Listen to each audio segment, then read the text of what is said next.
রাসূলুল্লাহ সাল্লাল্লাহু আলাইহি সাল্লাম বলেন, কাল কিয়ামতের ময়দানে যে ব্যক্তিকে সর্বশেষ জাহান্নাম থেকে মুক্তি দেওয়া হবে এবং যাকে সর্বশেষ জান্নাতে প্রবেশ করানো হবে তাকে আমি চিনি।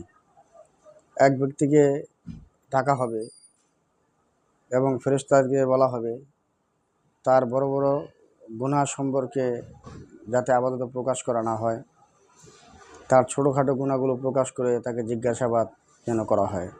হিসাব শুরু হয়ে যাবে। তার ছোটোখাটো গুনাহ যখন সে করেছে সেই সময় ধরে যখন তার নিকট প্রকাশ করা হবে, তখন সে কোনো উপায় না পেয়ে স্বীকার করা শুরু করবে। তৎক্ষণাৎ আল্লাহ রাব্বুল আলামিন বলবেন তার প্রত্যেক গুনার পরিবর্তে যাতে একটি করে নেকি দেওয়া হয়।